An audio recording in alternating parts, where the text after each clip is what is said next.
Hello viewers, welcome to Let's CSE. Today in this video, I will be discussing about Q.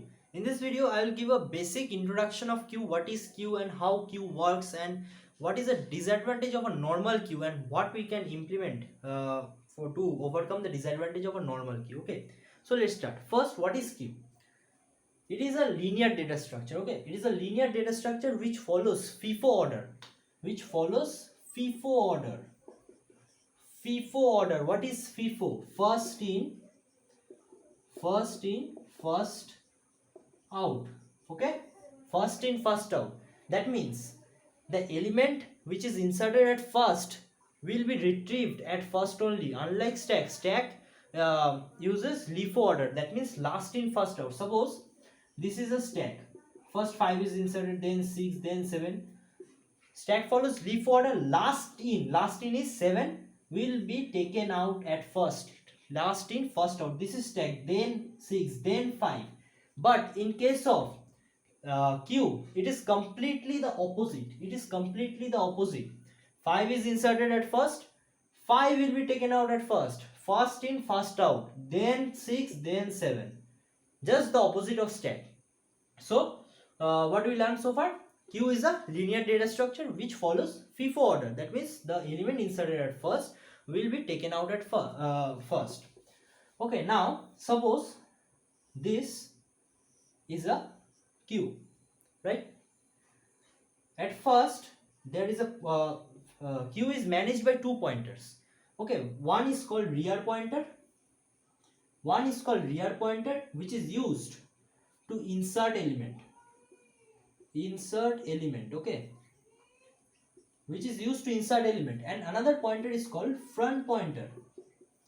This pointer is used to delete element. Two pointer is used. Okay, now at first both rear and front is initialized at -1 position. This is rear, this is front. I am writing rear as R, small r, and front as small s. At first both are initialized as -1. Rear equals to -1, f equals to -1. Now let us consider a set of instruction. Insert 5, insert 7, insert 6, insert 6, then delete, then insert 12, insert 11, delete, then insert 15. Okay, we'll follow this set of instruction and see a problem of using normal Q. Okay, first it is insert 5 will be inserted, and to insert first we have to increment r will be done plus, then we will insert 5 here.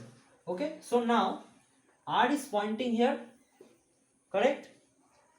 Carefully follow it. R is pointing here, then this instruction is completed. Now we will follow this instruction. Next, insert 7. Now R will again get incremented. R will be pointing here. Now 7 is incremented. 7 is inserted. Now insert 6. Again R will be incremented. Now insert 6. Now we have got a delete instruction. Which one will get deleted? 5 will get deleted. How 5 will get deleted? We have to increment f now. We will have to increment f now. F is pointing to the first index. Then delete 5. Okay. Then delete 5. Now this operation is done. Now insert 12. Again R will be incremented. Now 12 is here. Okay. This is R. Okay. Now this operation is done. Now again insert 11. Here R is pointing here. Insert 11. Now see, we have again got a delete instruction. Now what to do? We have got a delete instruction. Again we will increment f. F is pointing here. Now this element will be deleted. Okay, deleted or retrieved. Now see, this operation is done. Now see, insert 15. There is a instruction insert 15. No more spaces there. No more spaces there. How will we insert this? But we cannot. If we increment this, suppose 0, 1, 2, 3, 4. We need a fifth index, but there is no fifth index. How will we insert this 15? There is no fifth index to increment r and insert it. How will you insert? But see, there are space left at front of the queue which is getting unutilized. But still we are facing the shortage of space. We cannot insert 15, right? But there is a space in front of the queue. How to overcome it? For this reason, we use a circular queue. Circular queue will after the end of this index, at the end the queue will return, the queue pointer will return at front.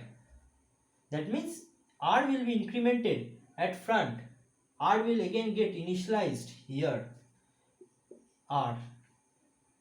Then we can insert 15. That means, what is the disadvantage of a normal queue?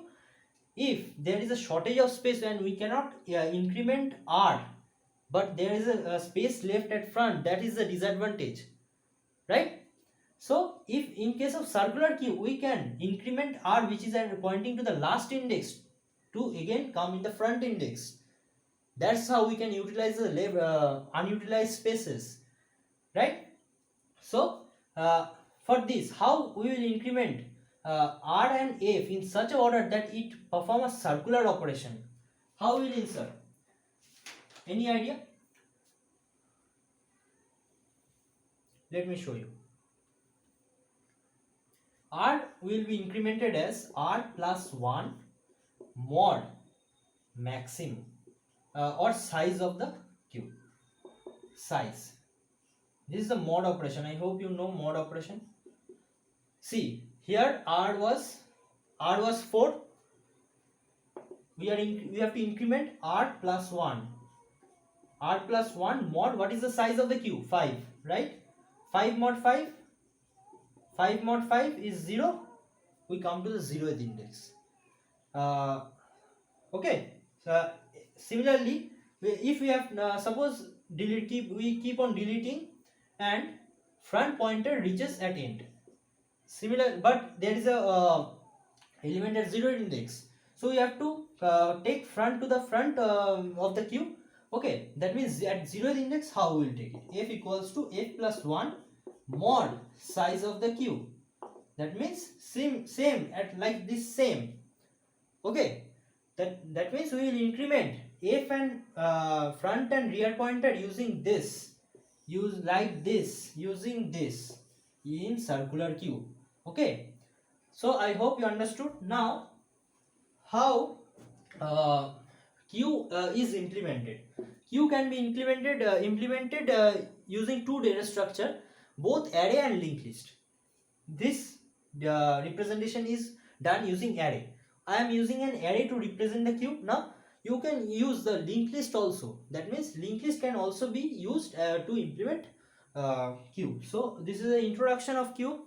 I will next upload the algorithm for operation. Oh, I forgot to mention, queue perform 3 operations: insertion, deletion and traversing. Okay, these are the 3 operations performed by queue. So this is it for this video. I will upload an algorithm video for insertion, deletion and traversing. So stay tuned and please subscribe my channel and press the bell icon to get further notification of my next video. Thank you.